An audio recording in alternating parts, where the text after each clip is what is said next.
With that, welcome to Amazon Live, Scott Smith. And for those of you that follow me here, know I love to do interviews with authors, but today is a treat. We not only have the author, we also have the artist. And with that, we are going to start right away. Let's bring both Sarah and Adam in. Welcome, Sarah. Welcome, Adam. Thank you Hello. for having us. Oh, it is so great to have the two of you here today. And we have got a bunch of books in the carousel. And so, Sarah, let's have you start first and tell people where you're at and kind of what's going on in your world. And then we'll move over to Adam.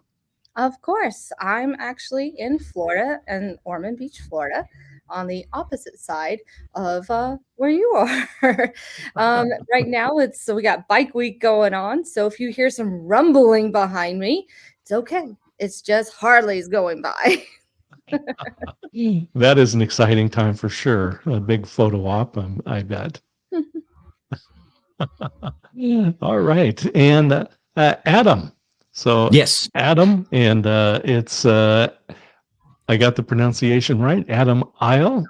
Isle. And Yes. Just like the little island, except with an H. there we go. All right. So tell us where you are in the world and what's going on.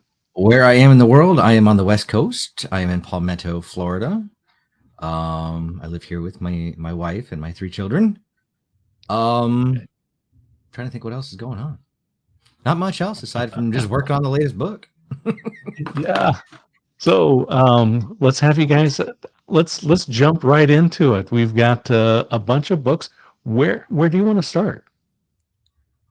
And I'll just start off with saying congratulations on the Mom's Choice Award. That is, I'll just say that's a big deal, and in there's a bunch of things that go with that. But let's just talk about the books and which book would you like to start with?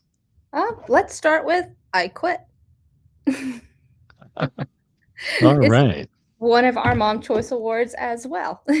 Yeah, I've got that. So I've highlighted that in the carousel, and I just encourage people go ahead and click on the item in the carousel. It'll open up a window. You can take a look at the books. You can look at the inside, and as I said, not only do we have Sarah, the author, we also have Adam, the artist, here. So we've got the chat is open, so anyone who wants to ask questions, we'd love to have you engage with us here. But I quit. Sarah. Yes, I Quit is actually based off of one of my martial arts students. About a summer ago, yeah, last summer, was it the summer before? We were playing a mat game, and I had a little girl have a meltdown because she didn't win the dodgeball game. And all of a sudden, I was inspired. I was like, you know what? That'll make a great book.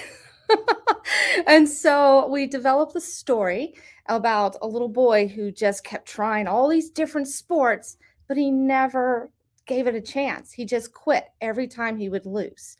And that is where this book came out of. So he learns about not giving up, overcoming some anger issues, and knowing that it's okay to keep trying until you finally get it. And it's okay to fail and to keep going because it's all about you overcoming.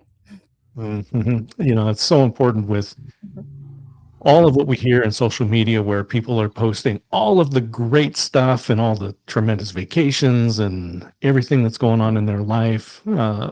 Sometimes we just feel like, how come I'm not there? How come I'm not so successful? And we need to have that encouragement to keep persevering and realize you have to fall if you're going to walk and then run. Right. It doesn't matter how many times you fail. It just matters how many times you get back up. Yeah, absolutely. And Adam, let's talk about some of the art here. Mm-hmm. Well, it was actually pretty easy. Because I've got twins. Says the artist. Yeah, well, it was easy to come to get the idea of a child that melts down because I have twins that were not well. They've reached the point in their lives where they're past Harry now, but up until now, they were my sounding board, and they were also where I would draw inspiration for how the kids would talk and look at each other and react. And it's amazing when you watch someone at 6, 7, 8 years old that they interact pretty mature at that age with each other. You're like, okay, it's basically watching little adults, even though the Mhm. reactions, especially like you see in I Quit, where the meltdowns happen, where it's like the emotional disconnect is still there.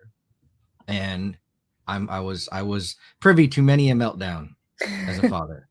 So it was like, okay, how do I portray this? And then I would turn to my kids and say, okay, do you get what's going on? And they're like, oh yeah, he's having a meltdown. I was like, yes, good. Oh, I So I love don't it. let I them love read it. them. I'll let them see the pictures. They'll come in and I'll say, here, can you tell me through the picture what's going on? I won't let them read the books until they're finished. In the startup business world, we call that the product market fit. So you're actually testing it out on the audience to see Yes. how they engage. It's funny too. My wife was a former school teacher. She taught third grade, fourth grade, kindergarten, and it was funny because in her eyes, those children were mature because they're interacting with each other, and they got taller. And then Mhm. she'd see them with their parents in the store, and they're just these little tiny people. Yeah. So it's fun to see the kids. How did you guys decide to write children's books? That's all, Well, Sarah.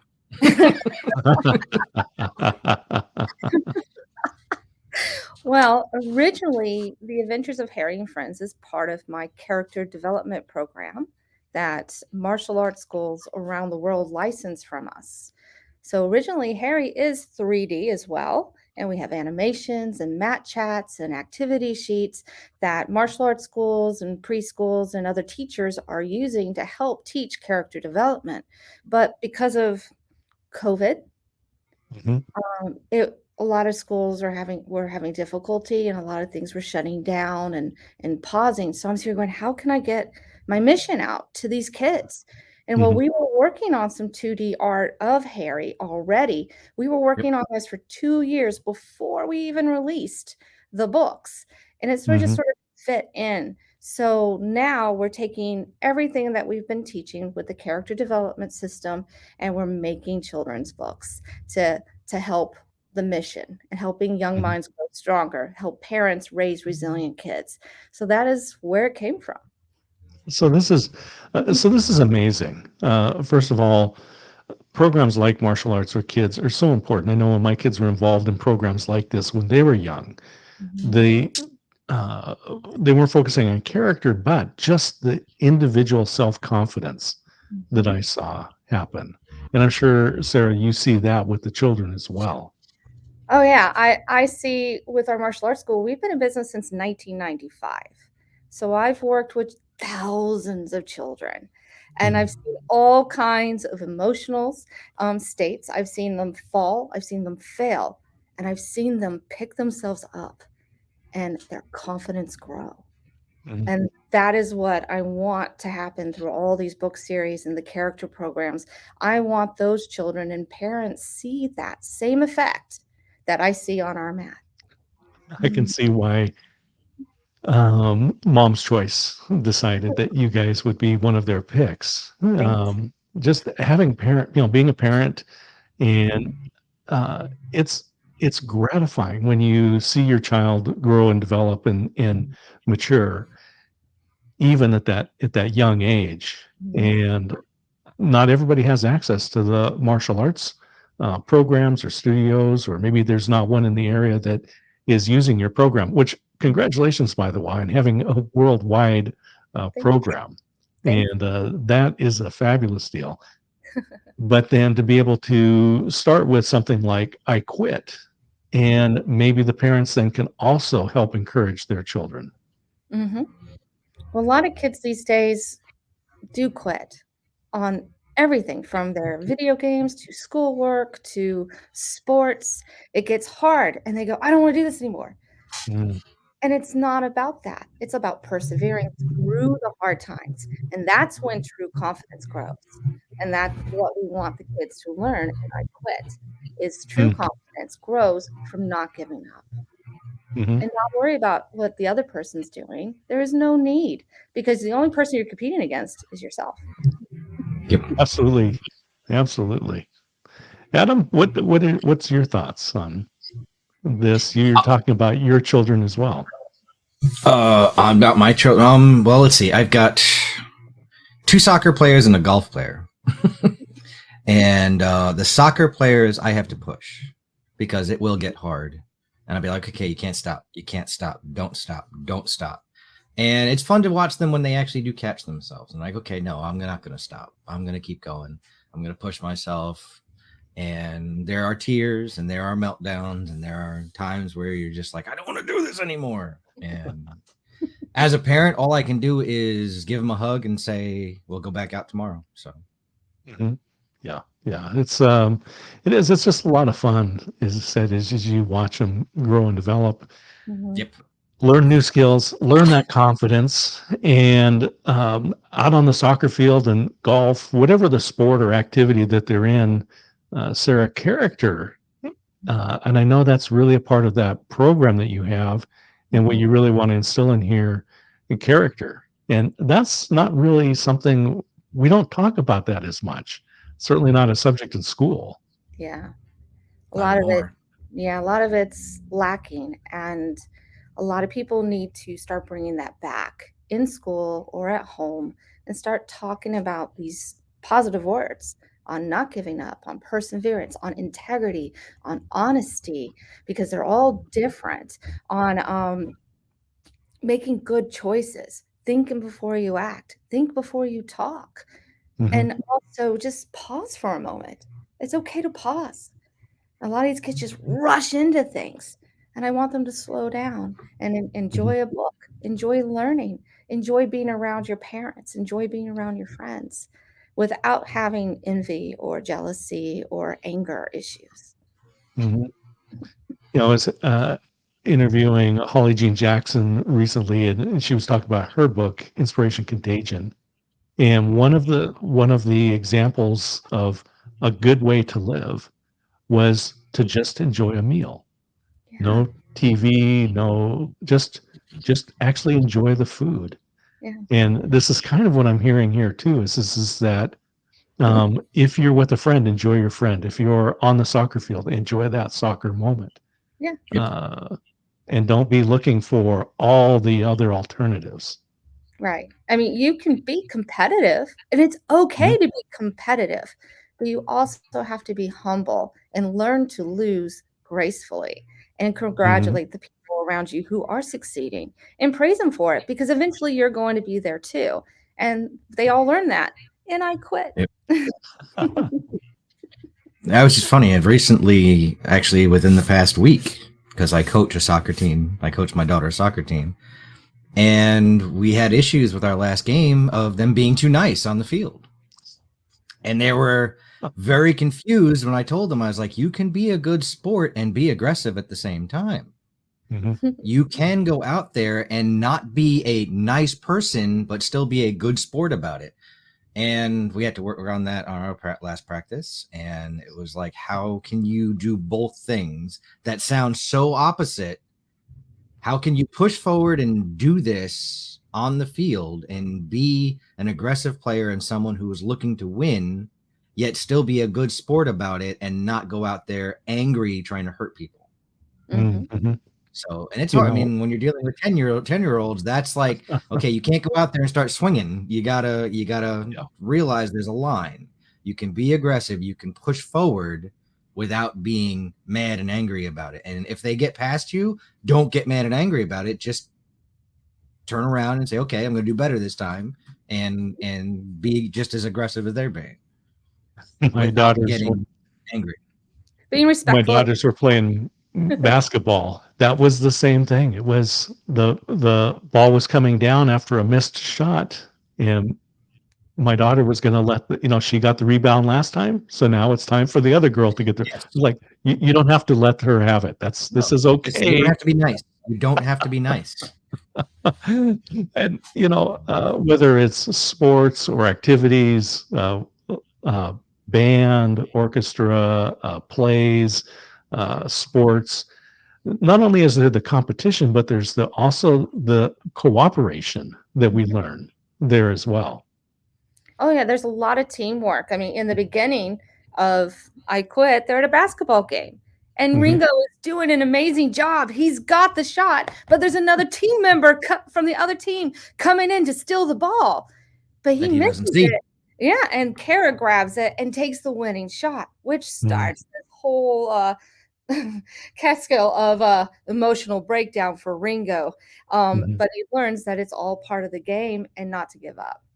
I love the stories. So, I Quit, congratulations on, Mom's Choice Award. Thank you. What's the next book we'd like to take a look at? Let's take a look at Harry Gets in the Swing of Things. Mhm. And this is another book about perseverance. And I actually have a really cute story that about this. The beginning of the book is actually based off of one of my students when she was a child, and she was at a black belt demonstration, and she was trying to break boards. And we go through 2 inches of boards, not little paper boards. We Mhm. go through 2 inches of boards, and she was 10, and was running, she was jumping, flying over 5 or 6 people and hitting the board, but it wasn't cracking. It was Mm. not breaking at all. And what would a normal 10-year-old do? Cry, run off, Sure. be Yeah. embarrassed. She didn't do that. She Mm. took the lessons that we've been teaching her and she didn't give up. She went through at least 10 times before she broke that board. She got a standing ovation. And this story is sort of based around that child. I also had another story from a child in Australia who was running a foot race. And he was running, running, running, but his shoe fell apart. Oh, And no. normal little 6-year-old would just fall apart. Did this Mhm. kid do it? No. He threw off his other shoe. He finished the foot race, and the tracks there aren't as smooth as ours here. It's a dirt road with pebbles and all kinds of stuff. So he's running on this. Mm. And he's running, he's running, he's running. He's not winning, he's losing, but he didn't give up. And at the end of the race, his mom asked him, "Why didn't you just walk off the track?" And I get goosebumps every time I tell the story.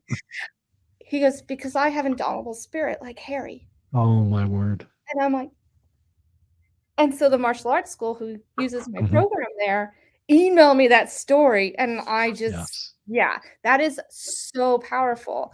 And in this book, it starts out at a black belt ceremony where Ricky the Mhm. rabbit is having the same issue, about breaking the board, but he doesn't give up. And then as they go to a party after the ceremony, they're on a doing an obstacle race, like a little ninja track, and Harry just keeps falling off the monkey bars. He can't do it. Oh, But no. the other kids don't let him give up. And he finally does it, and he does his happy dance.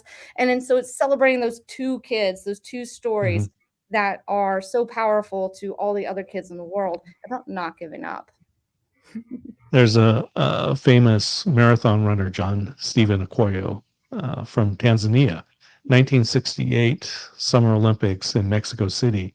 Mhm. He was dead last in the marathon. He had been injured, and you can see his leg is bandaged up, and he's hobbling, trying to jog, but mostly walking. And he comes in hours after the race is over, and they asked him, why did you not quit? Yeah. And he said, my country sent me 3,000 miles to finish a race, not start it. Yeah. This is amazing stuff. I'm so glad, Sarah, that you're able to share the story. Oh, I'm with you. I'm with you. I don't. It's It's just so mhm, emotional to yeah, watch children, watch real people take yeah, these character stuff mhm. and learn from it and overcome and be representations for their countries or for their students or for their children. It's an I This is get I love this because in so many cases there's always the older generation looking down to the younger generation and thinking that our future is some sort of combination between hell and a handbasket. But when you hear stories about that children and about that child that persevered, Right. And about your student, about the breaking the board and persevering until she got that standing ovation. Yeah, I think our future is okay. I think so too. Yeah. I think every child that we affect is going to affect 10 more.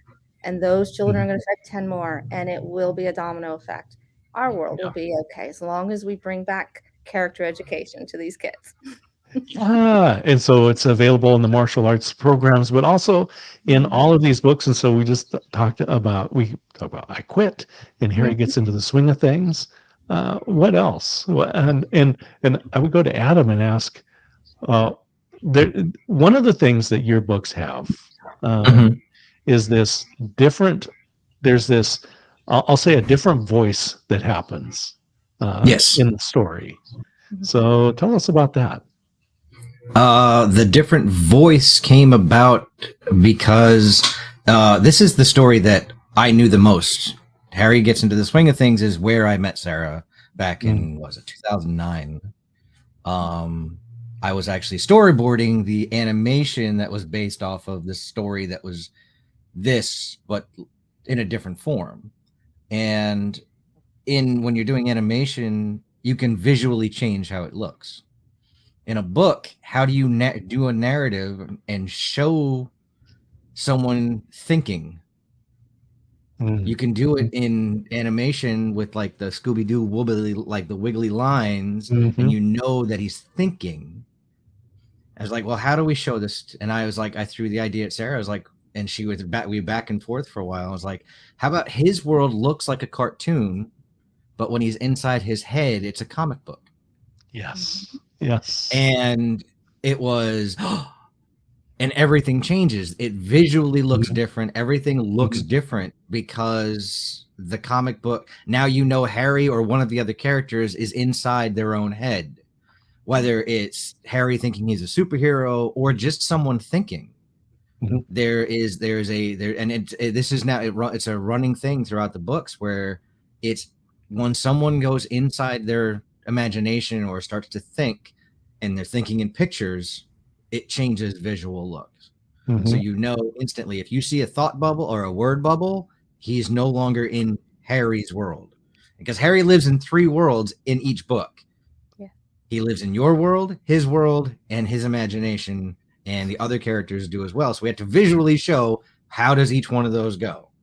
And I'm glad we did it because I think it works really well. I think, and people pick up on it really quick. They're like, there's no, I haven't heard anybody come out and say, well, that's just confusing. They pick it, they get it right away that we've changed venues. We've gone from his world to inside his head.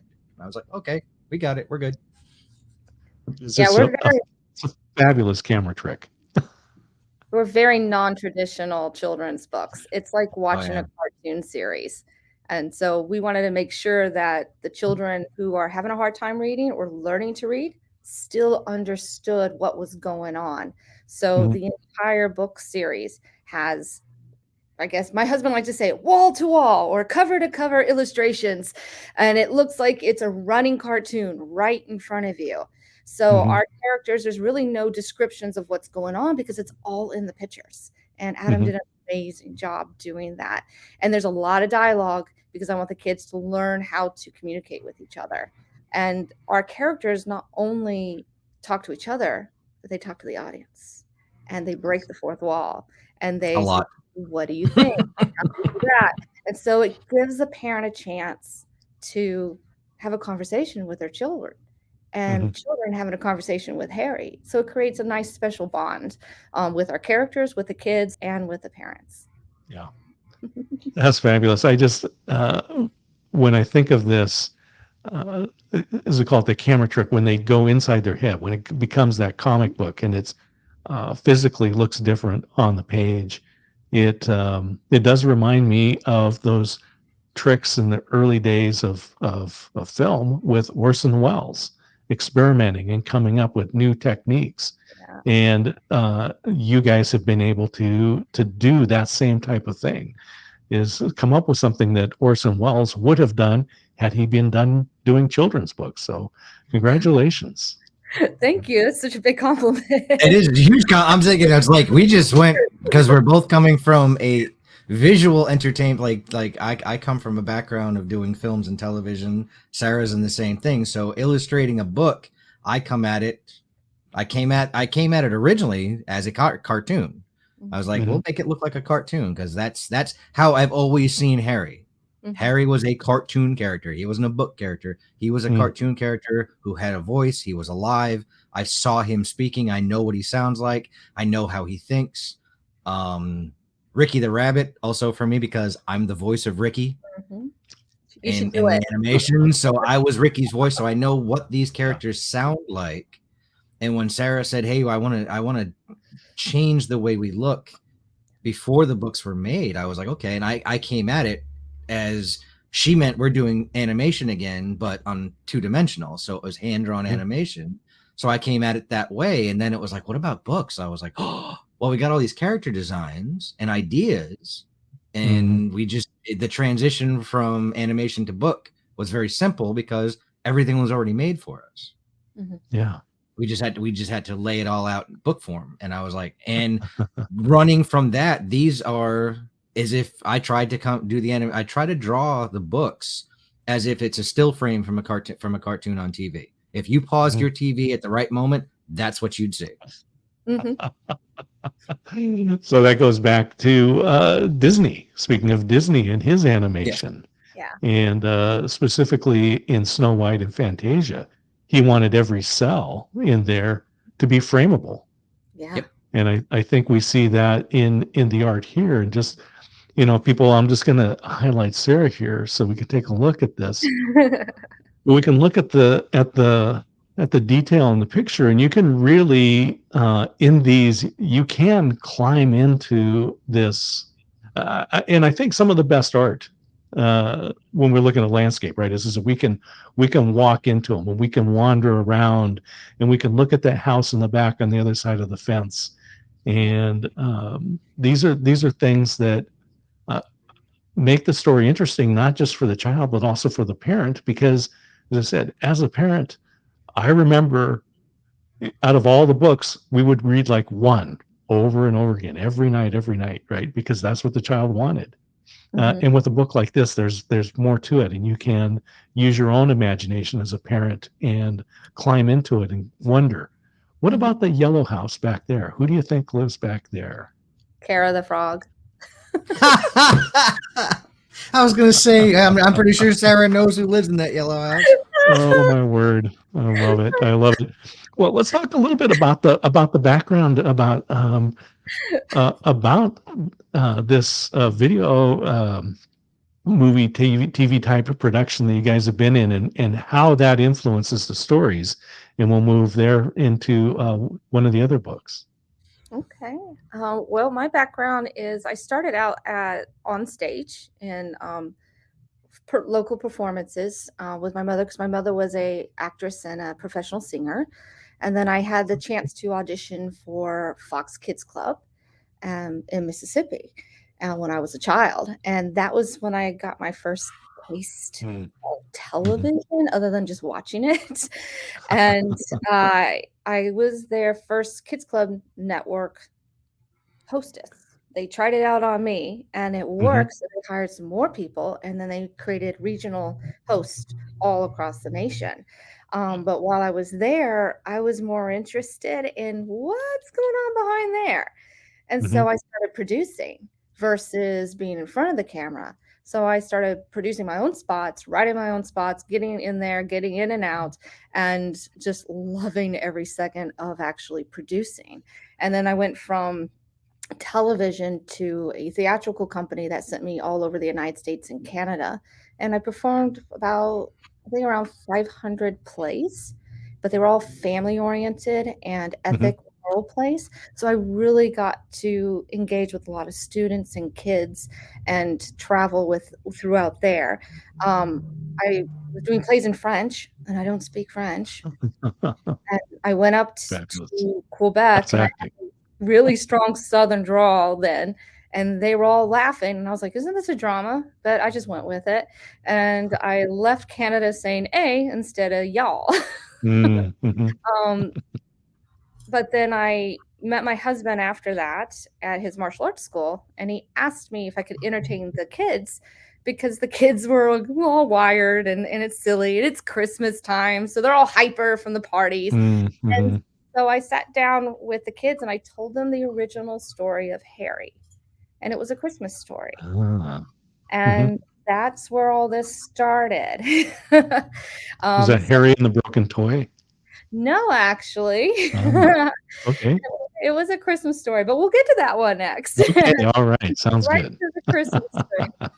About Harry and the Broken Toy. Yeah. All right. But yeah, it overflowed into the martial arts industry, the character development, which overflowed into the children's book series. And that's where all my background came from. Yeah, I can see where just having those interactions and knowing kind of what resonates with parents and with children certainly influences why your books are so successful. So congratulations on that. Thank And you. Adam, you were talking also about, not only you an artist, but you're a voice artist, and what else? Let's see. My background was, well, I've always been illustrating and drawing since I was a kid, which is something I seem to have passed on to my daughter. Nice. Because she's been the same way. But yeah, since I could pick up a pencil, I was drawing. And there was a time during like high school where I was like, maybe I want to animate. Maybe I want to go do that kind of stuff. And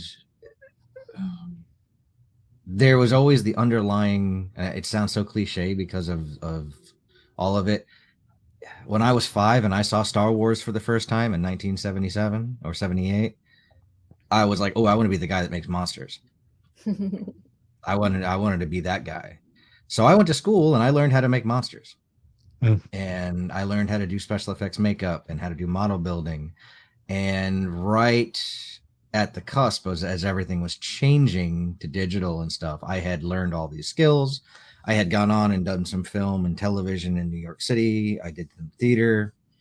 I sculpted toys and things like that. I was like, using my skills as a sculptor in other ways outside of just movies and film. I had done storyboarding. I'd done comic book work. But it wasn't until I moved to Florida in the early 2000s and started working at Disney and Universal through with another company, but we did work for Disney, Universal, SeaWorld, and all the theme parks, where I started to shine as a sculptor, where it's like I've got some huge pieces all over the theme parks. I mean, it's just like I can sit there and know that millions of people have seen my work, but they have no idea who I am. And that's an awesome feeling, because I know, it's like I know I did it. And when I see, I can laugh. I'll see people that I know that post photos of things that I've worked on, and I get a little grin, and I'll tell them, like, hey, I know the guy who sculpted that. And I was like, they're like, really? I was like, yeah, that was me. But that aspect of it helps, because I know how Disney works. I got really, really, really good at doing Disney stuff. And I was friends with Disney sculptors and animators and stuff that gave me some tips and tricks on certain things. So when it came to illustrating these guys, it was, well, how do we make them look? Do we go full Disney? Because there are so many different styles. And I hope I nailed it, where there is a lot of in between. There's some Looney Tunes and Disney and a little bit of Nickelodeon Saturday morning thrown in, and just kind of make it our own, but make it familiar at the same time. Yeah, interesting. Just as a note, I will actually be doing an interview with Craig Miller, and he was the original publicist for the first Star Wars and The Empire Strikes Back. And really on the sets, and has a book out. It's 400 and some pages, and so I am excited for that. That's going to be a really fun, because like you, I was young, and Star Wars was an amazing creation at the time. Changed my whole outlook. Yeah. So I can see where having such a visual reference and this physical, doing the sculpting and everything, uh, has given you guys a very unique perspective, and then creating a 2D children's book that feels much richer than that. Mm-hmm. Oh, thank you. Thank you. Yeah. And so we were talking about the next book. What else are we looking at here? Harry and the Broken Yes. Toy. Oh, Terry has a broken toy. Mhm. The argument book. This is the book that Sarah and I argued over. But That it was was, actually, I honestly think it was the first argument we had yeah, about what should be on the cover. Mhm. but it has worked out. It worked. I'm not saying anything. It worked. You were right. I was wrong. It worked.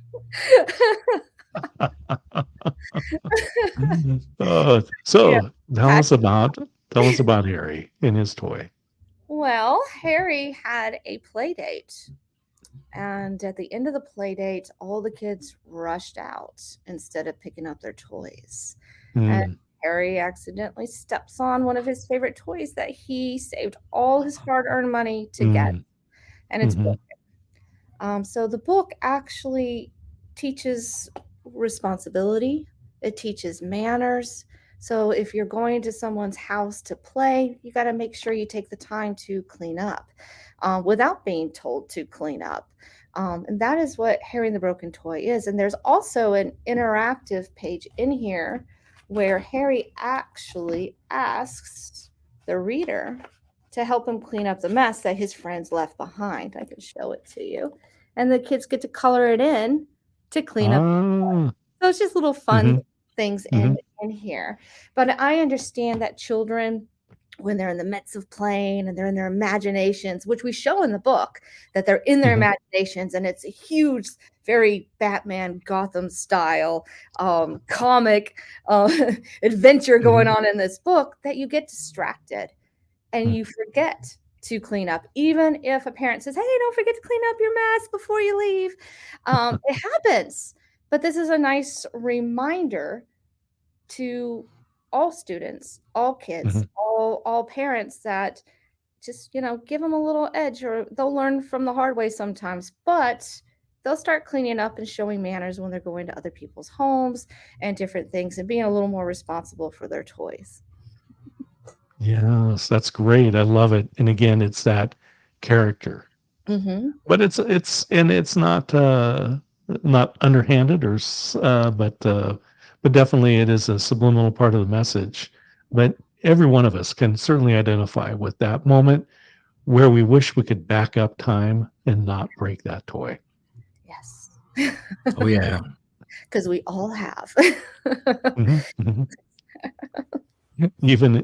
Even as adults. Mm-hmm. And so what else? We've got a number of books here and different character traits. Let's see here. Oh, yes. Lots of different character traits. We've got Mhm. the very first book, which is The Day of My Best Friend. Yeah. Mhm. That is a actual prequel to our animation, Harry's First Martial Arts Lesson. And Mhm. it actually introduces Harry to the audience, and it introduces some of the characters, and their different personalities start coming out in that book. So Harry's new to town, and I have a cute story on that. Last year I had a little girl who was new here at our martial arts Mhm. school, and she was a little shy, like Harry. She didn't know how to communicate with other kids, and she didn't think the kids liked her. And so she's Mm. over in the corner crying. And I'm like, Oh. I know. Oh. Yes. I know, it was heartbreaking. And I'm like, "What's wrong?" And she's like, "They don't like me." And I'm like, "Well, did you try talking to them? Have you introduced yourself?" She's like, "No, they don't like me." And I said, "But you haven't introduced yourself. You haven't said hello. You haven't had any interaction with them. So how do you know they don't like you?" And she's Mhm. crying and having a meltdown, and I'm like, "It's okay." And so I give her this book. She takes 20 minutes, she reads it, Mhm. and then all of a sudden, I look back. She's not there anymore. She's with those girls and their Oh, best wow. friends. Yeah. She learned from the book that it's okay to be yourself, and it's okay to go up to somebody that you want to meet and just say hi, especially another Mhm. kid across the room, because they may be shy too. Yeah. Well, I tell you, as we're all coming out of the COVID lockdown, maybe we should all buy a copy of this. It's right here in the carousel. I'm just going to tell everybody. We can just click on the books. We have both Sarah and Adam here. We've got the writer, we've got the illustrator, and the books are in the carousel.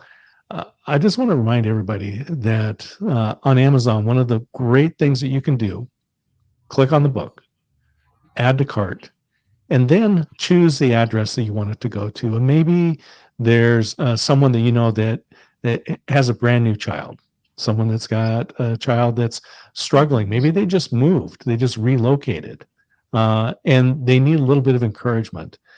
These books right here, a perfect gift. And you can just click and add that and send those to friends around the country. If you have a school that's in your area or a library, you can donate books there. They are open to that type of thing. And maybe you have a friend that's got a medical office, dental or uh, um, physician or something for children. These are great. Donate those and help the children out. Character traits. We need that in today's world. Mhm. Amen. That is a great story.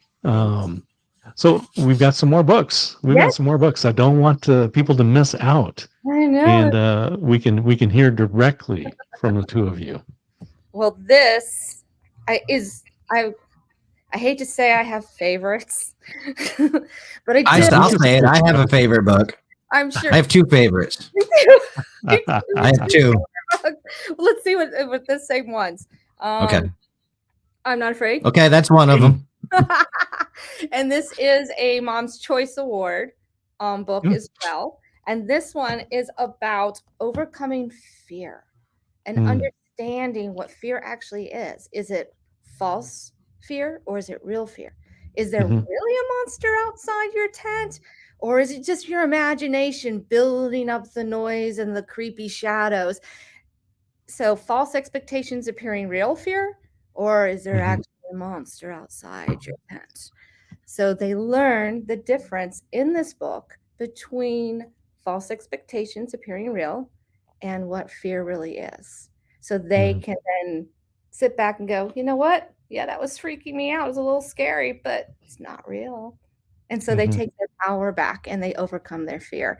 And they have a good time telling scary stories to each other and their overactive imaginations. And Adam, I know this is one of your favorites too. Oh yes, it is.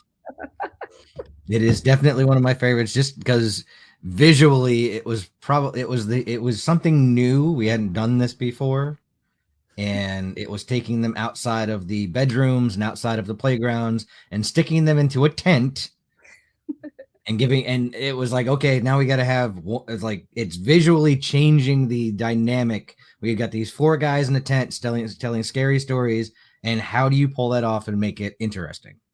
And that all had to do with lighting and changing the way things looked, and um the old sticking the flashlight under your chin thing changed because of the modern world. Now it's, oh, his cell phone is underneath his chin lighting up his face. Mhm.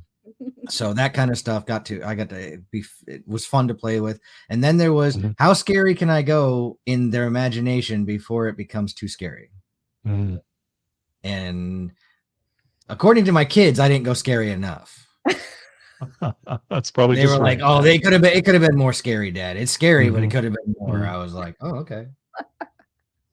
It's like, we got to remember, there's gonna be really little kids reading this, not just you guys at 8, 9 years old. No, there's gonna be like mhm, 4-year-olds reading this.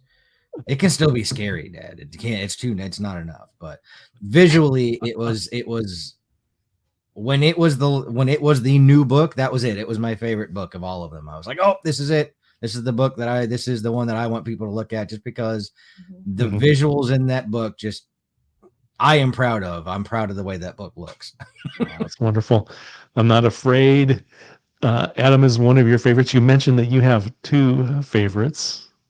Oh What's yes, your my other other favorite? favorite. I can. She's got it in her hand. Yep. Again, something that I got to play. When I get to play as the illustrator, I have more fun. When it's a straightforward story, and no offense to I Quit, but it's a straightforward story. There really isn't a lot going on visually aside from characters talking to each other. Mhm. I'm Not Afraid and What Should I Do are two books that go off the rails a little bit because you are delving into imaginations, you're playing with lighting, you're doing different things to make it visually exciting, as Mhm. well as trying to tell the story outside of telling the story. It's like, because that's me. This is where Sarah and I work really good together. Is Sarah will write the words and describe the scene to me, and I will draw something. And next thing you know, she's removing lines because they're not necessary because I drew it. Mm. And I was Oh like, see, wow. this is where we Mhm. have the fun. So it's like I portrayed what's going on, so she didn't have to say it. So I think we have moved away from describing what was happening Mm-hmm. almost completely. We started where there's descriptions of stuff that's happening. It's, oh, these guys are walking to the park. We don't do that anymore. We don't have to because we've found the visual cues and where to play. It's like, how much can I show in the picture? How much can't I? Right. And What Should I Do is the classic angel and devil on your shoulder with a whole new spin, Mm-hmm. which was fun. Mm. And also, in the back of the book, in the paperbacks, we also have an extra teacher's aid or a little bit of a guide in the back of the Right. book that Mm. Mhm. the parents can scan and download the activity sheets and continue the conversation about making good choices. Mhm. And with So one of what's the things I like about your books is that you add extra content, but also it's already a series because you get a book, you read it, it says great, but then it's over. And in this case, there's a whole series of books that parents and their children are going to be able to enjoy, and that's a pretty special deal right there. You get to follow the characters through and look at these different traits. yeah. And so, Sarah, you mentioned also that you have a is What Should I Do your other favorite as well, or what should I do? It is one of my. It is very much so my favorite. I like the comedy of Harry's overactive imagination because it's sort of Mhm. me, and I have too many characters going on in my head at the same time. Sometimes I have to go Mhm. shh, so that I can write because they're all very chatty. And but that's what's so lovely about the series is that these characters are real. I see them every day at our school. I've worked Mhm. with children for 30 years. So I've helped develop their character traits. I taught them life skills. Mhm. They're all really good people. And I get inspired by just watching, sitting back and watching the kids interact with each other and Mhm. also solving problems. They've got to learn to problem solve. So I don't step in right Mhm. away to help them debate their issues that they have if they're arguing over a toy or a video game. I let them try to solve their own problems first, and then I introduce a book, and they go, Mhm. "Oh, we probably have a better way of handling things," and they learn that through our character development Mhm. program and our children's books. Mhm. And what's nice about our children's books too is that we have several mentors for the kids. We have instructor Dan, who is the martial arts instructor. He's sort of like our little Yoda character, where he teaches the kids that mat Mhm. chats and ethics and morals in their world. And they Mhm. constantly reminding each other, well, don't you remember what instructor Dan said about self discipline? And then he's like, no. Mhm. So they remind you.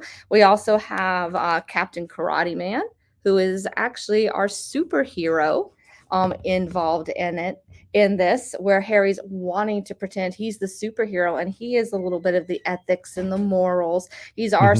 Superman, Batman, Spider-Man, all rolled into one. And then, of course, we have our evil character, the Black Beetle, but he's not that evil. He's just very mischievous, and he's got his band of super ninjas where Okay. they learn by mistakes. They learn it doesn't work out by the mistakes they make. And then, of course, we also have Harry's parents and teachers who are also mentors in here. So we're not making fun of parents. We're not making fun of teachers. It is all about bringing them up and teaching them that they're their children's first mentor. And in that opening sequence, and if people go, and again, I'll just encourage you, click on the books, open up the tab, go take a look at them. You can also go and follow Sarah and Adam, follow them on their author pages here on Amazon. That way, when new publications come out, you'll get notified. But there's some great videos in there. And in our opening, we had part of one, the behind the scenes, and we got to see Adam doing some of the art and kind of coloring those in. We got to see a little bit of that creation there. Yeah, that was the stuff from What Should I Do? Mm-hmm. That was one of the pages, the comic pages, the imagination pages from What Should I Do? And I'm only missing one book in front of me because I think one of my kids stole it and ran off with it. And I'm like, That's What book did we miss? it's Harry's first martial arts lesson. Oh, like, that's right. Where did it go? It was just here. So I'm like, I stink. Well, it is in the carousel. People can get their own copy right now. Well, we have covered a number of books. I think there's, let's see, let me take a look. One my more. best friend, martial arts lesson. Alice, what am I missing here? Thomas the Tiger's Terrible. Yes, It's not Thomas the Tiger. But it's fun. Yes, yes. And that was the first book that I got. Change. It was a change of pace.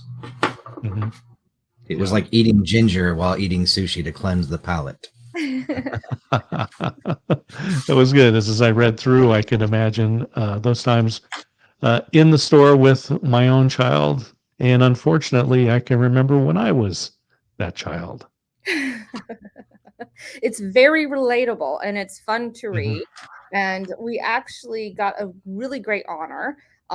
Adam Wallace, who is a New York Times bestselling author of the How to Catch series, he actually gave us a huge review and a 5-star review. It was amazing. Congratulations. Yeah. And give us a little highlight on this one and encourage people to add this one. This one is all about a big brother going into a shoe store with his little brother for the very, very first time. And he has his first absolutely huge meltdown as a 2-year-old. And his big brother is learning that if you interact with the 2-year-old who is having this meltdown, it sort of fuels the fire and it gets bigger and more explosive. And so as you're going through the book is a short and sweet, it's a nice bedtime book to be able to go through. As he's going through this emotional high, eventually it comes back down and the big brother is totally embarrassed. But then at the very end of the story, his mom goes, you were just like him. So they learn a lesson along with that. Yeah, so I was thinking, I remember being that terrible child in the store. And I think we all go through it. Yes. And it's always fun when I go to the grocery stores and I'm just walking up and down the aisle and I see a child or a mom just at wit's end and she's so frustrated because her kid is having a meltdown. And all I do is walk up calmly just on my way and I just go and make eye and no noise, nothing. And they just look at me and they go, okay. And then all of a sudden, what did you do? I just go, it's okay. You'll get through this. And they're calm for the rest of the time in the grocery store. And on that same note, if you are seeing that mom, don't look down on her. you have no idea what she's, well, if you're a parent, you know what she's going through. Mhm. And I have seen more than my share of people look down on, it's like, just take your kid out of the store. It's like, you know what? How about you just chill? Because it's not hurting you. Mm. No, Well, so Give that mom a break. before I was Give a that mom a parent, shoulder.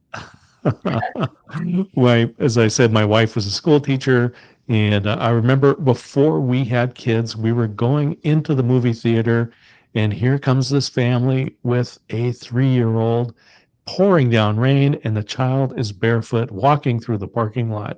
And I turned to my wife and said, "We would never let our child do that." and then your Yep. She kid is being, walking through the rain barefoot. she being much wiser and more experienced than I was saying, sometimes you just have to pick your battles. Yep. Exactly. Hey, at least the kid had And, pants on. that's right. Maybe that And I was mean, the I'm compromise. talking from experience. My son was infamous. I'm just gonna go outside, Dad. All right. You gonna put pants on? Oh, maybe. Okay, have fun.